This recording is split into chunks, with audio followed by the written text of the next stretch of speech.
기관론자는 명성을 얻고 낙관론자는 돈을 번다. 저는 지금까지 이 말을 항상 가슴속에 새기면서 시장이 아무리 안 좋더라도 낙관론적인 입장에서 다만 현실적인 낙관론을 유지해야 된다라고 생각해 왔습니다.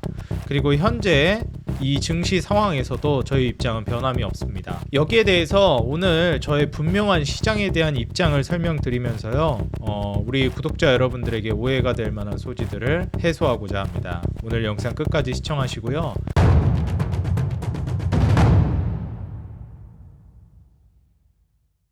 네, 반갑습니다. 주식장인 유튜브 구독자 여러분들, 주식장인입니다. 제가 이제 영상을 이제 성실하게 계속 찍어 올리면서 댓글을 그렇게 자주 보진 않는데, 이건 유독 길거나 댓글이 많은 그 대댓글이 많이 달리는 댓글 같은 경우 가끔 이제 봅니다. 근데 어제 영상에 상당히 이제 장문의 글을 올려주신 분이 계세요. 그래서 거기를 이제 살펴봤는데, 최근에 이제 다른 댓글들도 보면 말이 자꾸 바뀐다 이렇게 이제 말씀을 하시는 분들도 계셨고, 뭐 이렇게도 될 수 있고 저렇게도 될 수 있고 너무 중심이 없다 이렇게 말씀을 하시는 분들이 계셨습니다. 그래서 오늘은 현 증시 상황에 대해서 제가 입장을 분명히 하고 앞으로 이제 영상에 대해서 이렇게 참고하시라는 내용의 말씀을 드리려고 합니다. 자, 결론부터 말씀드리자면 저는 증시가 이제 한 번 더 추락할 가능성이 굉장히 높다라고 보고 있습니다. 분명히 해두도록 하겠습니다. 그렇기 때문에 현금 50%는 필수적으로 확보가 되어 있어야 하며, 그 현금 50%는 지금 사용할 때가 아니라고 생각합니다. 그리고 시장 폭락이 추가적으로 나왔을 때 그때 저는 현금을 사용해야 된다고 생각하고요. 그 현금 50%를 사용하는, 다시 말해서 추가적인 시장 하락이 나올 때는 금리 인하가 시작될 거라고 보고 있습니다. 그리고 금리 인하가 시작되면서 경기 부양책이 본격화되기 시작하면 그때부터 저는 시장 반등이 나오기 시작할 거라고 보고 있어요. 왜 그런지에 대해서, 그리고 시장에 대해서 제 생각을 그 댓글에서 이제 뭐라고 해야 될까요? 의문점? 좀 문제점이라고 생각하시는 부분들 제기한 거를 제가 간단하게 좀 읽어보면서 설명을 드리겠습니다. 일단 첫 번째로 제가 말씀드리고 싶은 건, 이분이 좀 이제 생각을 한 것 중에 하나가, 많은 분들이 또 얘기를 하는 게, 지금 50% 현금은 지금 쓸 때가 아니라고 하면서 자꾸 선행 매집할 종목을 계속 소개한다. 몇 개월 전부터 종목 교체를 강조하는데 다시 교체하라는 의미냐, 아니면 아직도 종목 교체 진행 중인가? 여기에 대해서 제 이제 생각을 말씀드리면, 현재 현금 50%는 사용하면 안 되는 거고요. 그 다음에 이 남은 50% 있죠. 그 50%를 종목 교체하는 전략을 이야기하는 겁니다. 다시 말해서 저의 전제는 지금 여러분들이 다른 주식을 들어가 있다라는 전제가 아닌 거예요. 왜냐하면 내가 어떤 주식 들어가 있고 누구는 몇 프로 비중이 현금이 있고 다 달라요. 저는 저의 영상을 보시는 분들이 100% 무의 상황에서 제 영상을 본다라는 전제로 말씀을 드리는 겁니다.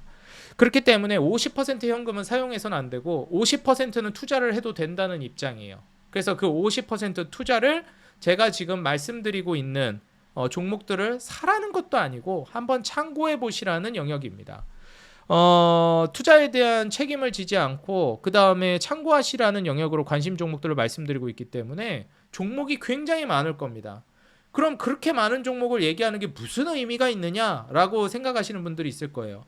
그리고 뭐 올라가면은 봤죠, 올라갔죠, 뭐 떨어지면 나 몰라라, 이렇게 한다고 이제 말씀하시는 분들도 있어요. 여기에 대해서는 제가 좀 반성해야 될 만한 부분도 있는 것 같습니다.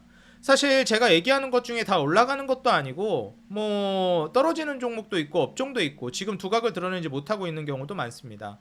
그런데 예를 들어서 이제 성과를 보이기 시작하는 업종이나 종목들이 있으면 분명히 그런 것들은 좀 체크를 해볼 필요성이 있다고 봐요. 사실상 이제 제가 무슨 추천을 해가지고 이거 지금 홀딩 하셔야 됩니다, 이렇게 디테일하게 쪼개서 들어가서 해드리는 채널은 아닙니다. 사실상 무슨 뭐 유료 가입을 받아가지고 여러분들에게 좀 유튜브에서 해드리고 있는 건 아니니까요. 근데 이제 중요한 점은 최소한 이제 지금 현 시점에서 이런 종목들은 장기적으로 보셨을 때 나쁘지 않다라고 말씀을 드리는 것이고, 그리고 그 핵심적인 중추가 되는 섹터는 변하지 않고 있습니다. 바로 인프라, 그 다음에 뭐 그 안에 에너지 인프라도 있겠죠. 그 다음에 제약바이오, 로봇, 그 다음에 뭐 자동차, 이런 쪽은 변하지 않고 제가 핵심적으로 강조드리고 있는 분야예요. 그렇기 때문에 이런 섹터들을 50% 현금을 확보한 채로 50% 정도를 심지어 그 50%조차도 쪼개가면서 서서히 이제 담아나가는 전략이 좋다라고 봅니다. 지금 화끈하게 다 들어가는 게 아니라요. 자, 그렇다면 또 이제 이런 분들이 있어요. 아, 그럴 거면 시장이 한 번 더 떨어질 것 같으면 그냥 100% 현금을 확보하면 되지. 뭐하러 50%는 투자를 하냐.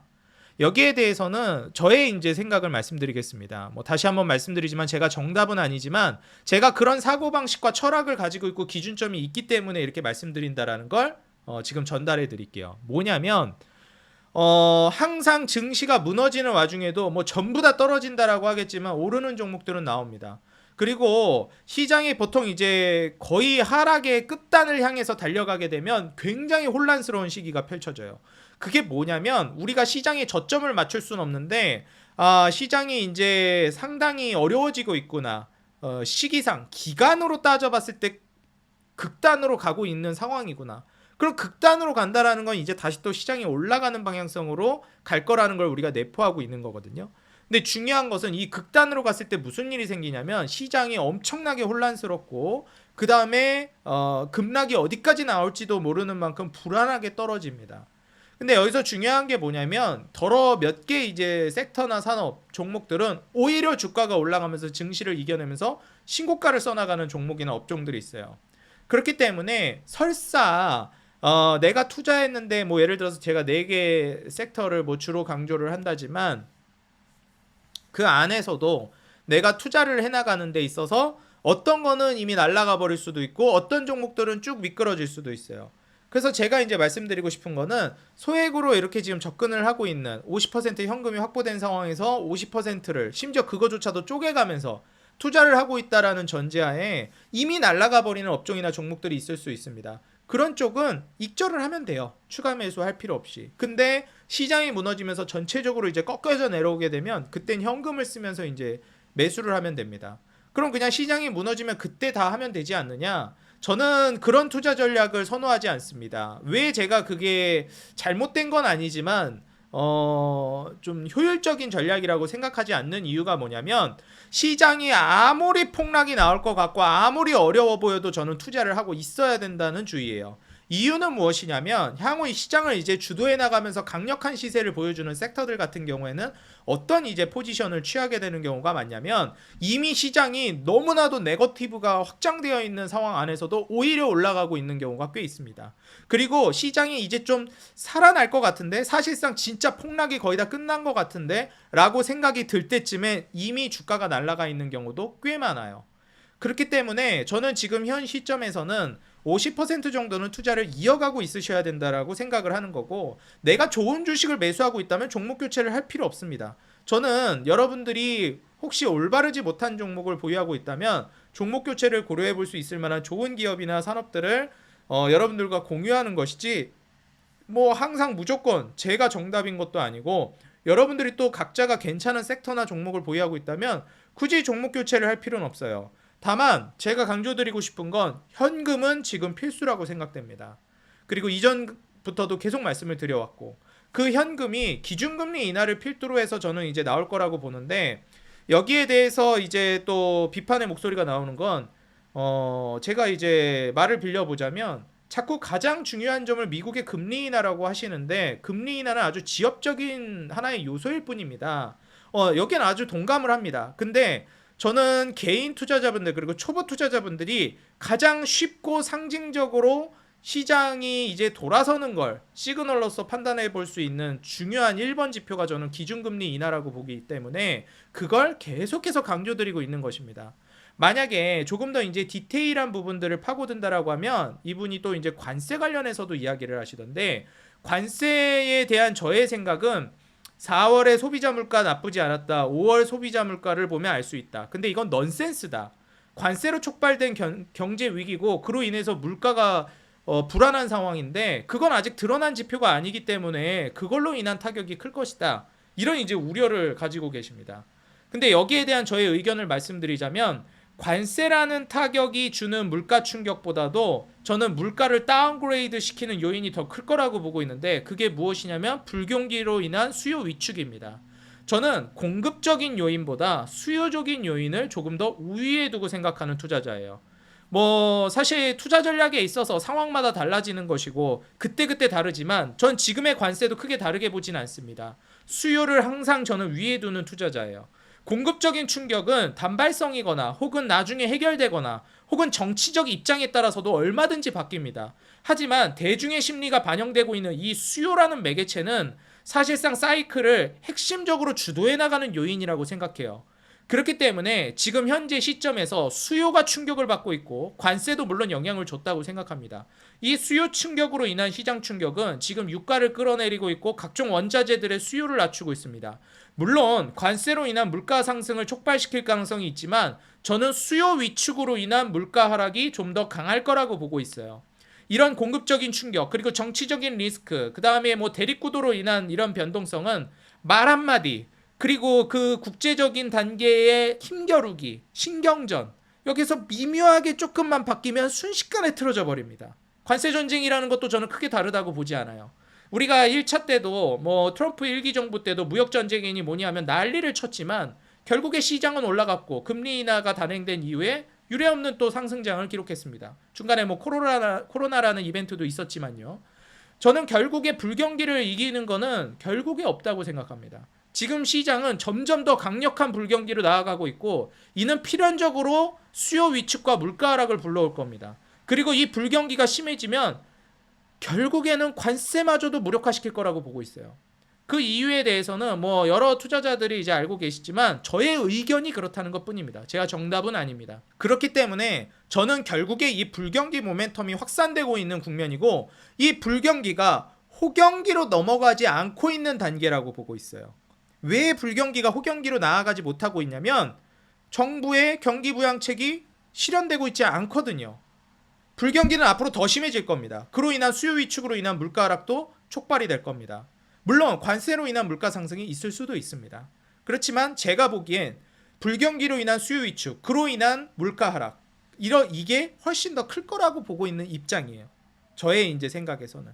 그리고 여기에서 그로 인한 이제 불경기 모멘텀으로 인한 시장 하락이 나올 것이고 그 시장 급락이 나오면서 연준이 더 이상 버티지 못하는 시점이 올 거라고 봅니다. 그 시점에서 금리 인하를 할 것이고 그때쯤엔 아마 시장도 많이 급락이 나와 있고 그걸 부양하기 위한 정책이 본격화되고 있는 단계라고 봐요.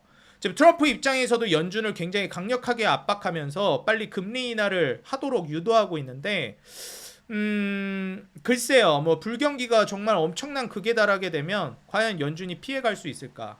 그 다음에 트럼프가 만약에 현 시점에서 한 발 더 물러나서 관세적인 부분도 조금 양보를 한다라 하면 과연 금리 인하를 못할 수 있을까? 그리고 제가 한 가지 더 생각을 하고 있는 부분은 뭐냐면 이 그 중국을 타겟팅 해가지고 관세를 부과하고 다른 쪽들은 이제 관세 부과를 낮춰주는 방향으로 갈 가능성이 높다고 봅니다. 물론 이것도 저의 생각입니다. 왜냐하면 애초부터 이제 유동성 정책이 촉발되면서 지금 약달러 기조로 가고 있습니다. 사실 이거는 뭐 미국이 큰일 났다라고도 평가하지만 원래 전형적으로 금리 인하고 완화적인 스탠스로 나아가는 과정에서는 약달러는 매번 있던 사이클입니다. 근데 뭐 이번에 좀 과하다 뭐 이런 평가도 있긴 하지만요. 어찌됐건 약달러는 긴축과 완화를 반복하면서 항상 있어왔던 패턴입니다. 그리고 이 약달러 기조가 벌어지면서 신흥국이나 그 금융적 지위가 낮은 나라들이 두각을 드러냈어요. 그렇기 때문에 전 이번에도 한국 증시가 미국 증시를 이길 정도로 상당히 강세를 띨 거라고 보고 있습니다. 물론 이번에 진짜 두 번째 하락 뭐 혹은 금리 인하 시작하는 그 초반부에 시작되는 그 급락 이게 끝나고 난 다음에 이제 본격화될 거라고 보고 있는데 지금도 사실 미국 증시 급락에 비해서 한국 증시는 나름 선방을 잘해주고 있습니다. 다들 알고 계실 거예요. 한국 증시가 앞으로도 저는 상당히 좀 개선되고 좋을 방향성으로 이제 갈 거라고 보고 있고요. 그렇기 때문에 이 과정 안에서 저는 불경기가 더 심해질 거라는 거. 그로 인한 증시 급락이 한 번 더 나올 가능성이 높다는 거.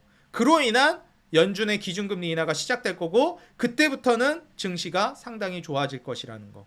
저는 그렇게 내다보고 있습니다. 왜냐하면 전 세계적으로 한번 좀 다운그레이드가 되는 측면이 있겠지만 그 안에서 한국은 반사이익을 볼 가능성이 높다고 보고 있거든요. 중국을 타겟팅하면서요. 그래서 이 점을 좀 고려해 보시면 좋겠고요. 그 다음에 이제 한국 같은 경우에 시장 규모가 작아서 제가 소개해드리는 섹터가 다 상승할 수 없다. 당연한 얘기입니다. 너무 당연한 얘기예요. 이걸 모르는 분이 있으실까 싶은데 지금 현 시점에서 제가 말씀드렸던 뭐 LNG 프로젝트라든지 재건 인프라, 뭐 현대 엘리베이터, 한전, 뭐 많이 말씀드렸죠. 원전, 제약바이오, 자동차, 로봇, 각 섹터마다 여기에 대해서는 제가 좀 사과를 말씀드리고 싶은 게 각 섹터나 종목을 소개할 때 그냥 이 기업이 이래서 좋다 정도 분석을 해드리는 거에서 끝났지, 이게 시장이 이러니까 시장 상황을 접목해서 이걸 장기적으로 이런 식으로 좀 접근해야 한다라는 멘트가 좀 부족했습니다. 이 부분은 좀 사과를 드리겠습니다. 앞으로는 뭐 이런 식으로 접근하는 방법이 좀 효율적일 것 같다. 이런 것들도 좀 첨언을 해서 말씀을 드리도록 할게요. 그래서 관세로 시작된 위기인데 이 시국을 진단하는 것이 첫 번째 아닐까요? 라고 이제 질문을 해주시는데, 여기에서 저의 의견을 말씀드리자면 저는 그렇지 않습니다.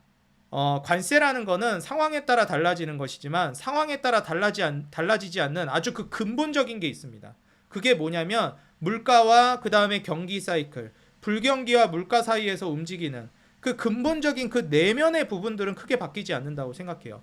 제가 지금 이 한 영상을 통해서 모든 걸 담아내기가 어렵고, 사실 문답식으로 이제 진행을 한다라고 하면 조금 더 뭐라고 해야 될까요? 좀 디테일한 내용이 될 것 같은데, 시황 관련해서 만약에 제가 이걸 보면서 또 느꼈던 게 뭐냐면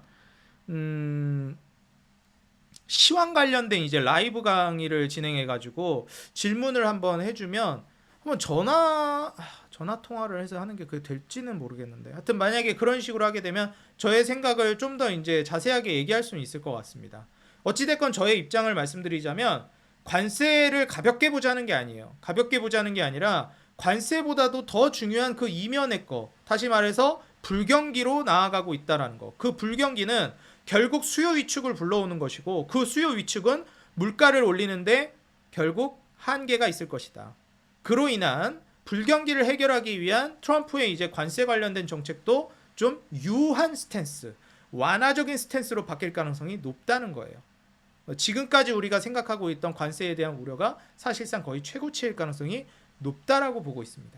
그래서 최종적으로 이 시장에 대한 저의 생각을 말씀드리자면, 증시 분석의 첫 번째 절대 조건, 무조건 그렇게 될 것이라고 확신하지 말아라.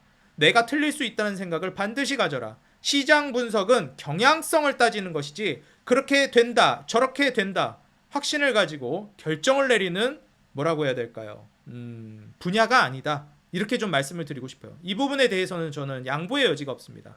시장을 이렇게 된다, 저렇게 된다 확답을 가지고 얘기하는 사람들은 전 둘 중에 하나라고 말씀드리고 싶습니다.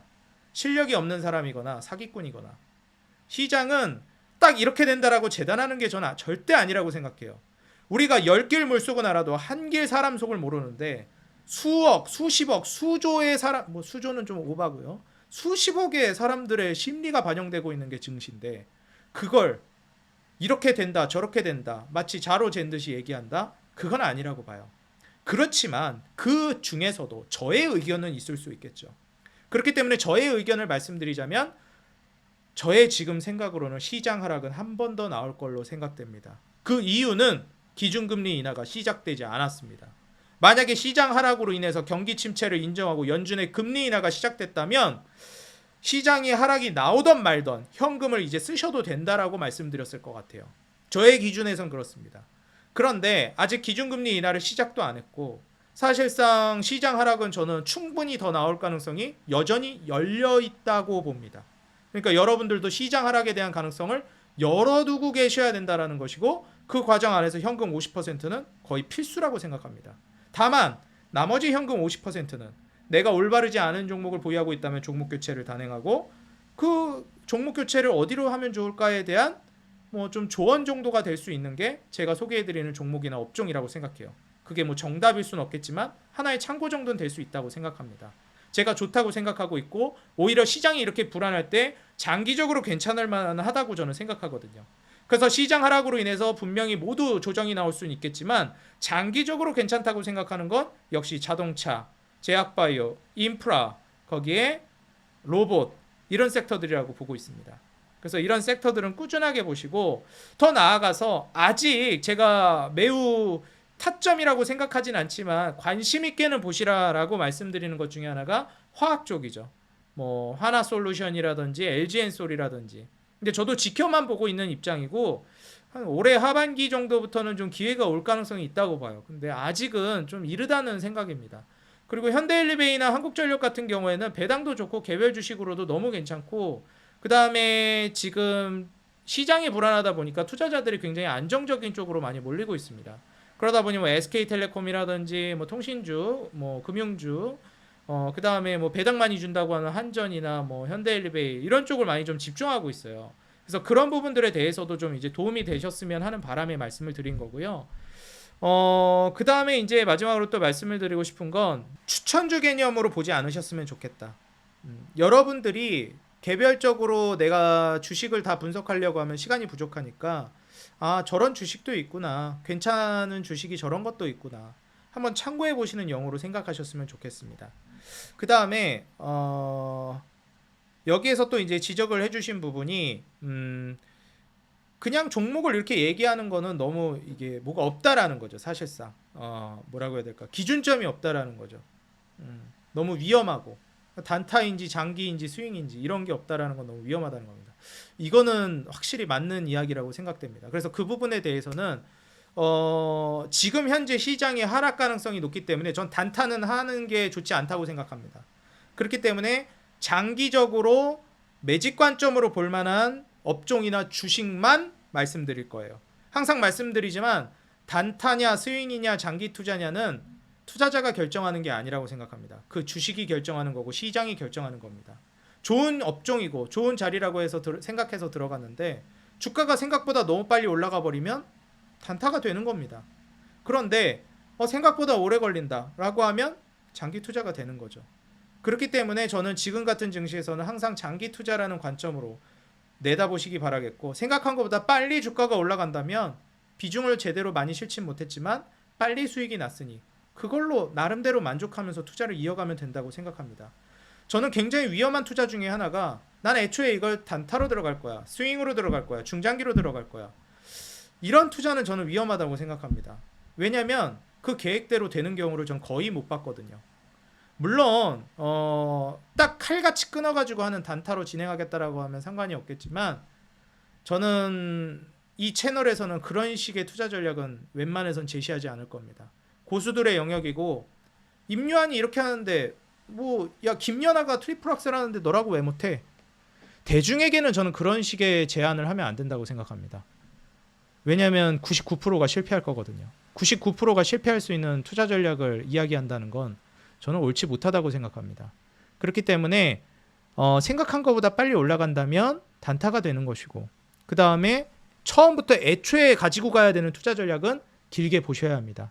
한 번에 시장 하락이 더 나올 수 있고 그 이후에 반등하는 그 시기까지 버틸 수 있을 만한 주식을 저는 앞으로도 계속 알려드릴 생각이고, 좀 짧게 봐야 된다 싶은 거는 그 나름대로 그냥 따로 말씀을 드릴게요. 그리고 뭐 검색식에 포착된 종목이나 외국인 투자자들의 이제 종목들을 같이 잡아드리는 건 관심 종목을 같이 한번 이제 정리를 해보자는 거예요. 시장이 하락한다고 해가지고 그냥 넋놓고 가만히 있는 게 아니라 앞으로 오를 수 있는 주식들을 미리미리 관심 종목을 계속 리밸런싱하면서 해야지 정말 기회가 왔을 때 그런 주식들로 빠르게 수익을 낼 수 있고 정말 기회를 잡을 수 있습니다. 시장이 좋아지면 그때 가서 잡아야지. 주식 오래 해보신 분들 아시잖아요. 그거 되던가요? 증시가 떨어지고 있을 때, 불안할 때, 한 번 더 떨어질 것 같을 때, 그럴 때 관심 종목을 계속 눈에 불을 켜고 보고 계셔야 합니다. 그래야 시장이 상승할 때 기회를 잡습니다. 그런 관점에서 외국인 수급 이런 것들 잡아드리는 거고, 제가 종목들도 계속 소개해드리는 거예요. 그걸 사라는 의미가 아닙니다. 물론 내가 지금 사도 되겠다라고 생각되고 전략을 따로 짜서 가겠다면 사도 되죠. 그건 여러분들의 선택이고 여러분들의 결정이니까요. 제가 그런 것까지 잡아드리진 않습니다. 이 채널은 딱 여러분들의 정보를, 그리고 이런 거가 있구나 정도로 판단을 하시면 좋을 것 같고요. 시장에 대해서는 저의 명확한 의견을 드리는 게 저는 중요하다고 생각이 들어서 오늘 영상을 통해서 말씀을 드렸습니다. 다시 한번 분명히 입장을 표현하겠습니다. 물론 바뀐 적도 없었지만 제가 현금 50% 써도 된다라고 한 적은 없습니다. 다만 이제 슬슬 올 것이다. 투자를 해도 되는 시점이 올 것이다 말씀을 드린 겁니다.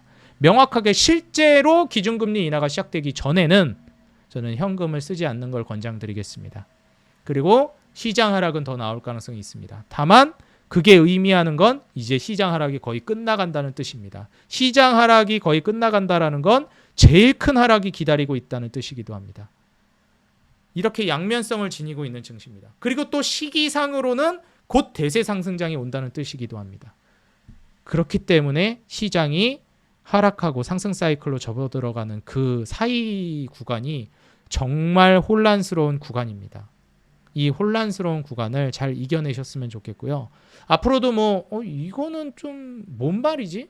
좀 왔다 갔다 하는 것 같은데 중심이 없는 것 같은데 중심이 없는 게 아니라 제가 표현에 있어서 좀 실수를 한 것 같습니다. 그래서 거기에 대해서 혹시 궁금한 사항이 있거나 좀 이건 좀 문제인 것 같다 생각되는 게 있으면 언제든지 말씀해 주시면 감사하겠고요.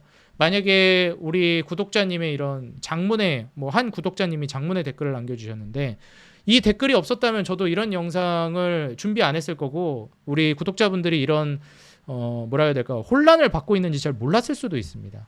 그래서 오늘 또 따로 영상을 말씀드렸으니까요. 시장에 대한 여러분들이 혼란을 가지고 있을 수는 있지만 제가 어떤 생각을 가지고 있는지 왔다리 갔다리 하는 것 같아서 헷갈린다. 이런 생각이 들면 안 되니까요. 오늘 저의 입장, 저의 의견을 분명히 말씀드렸습니다.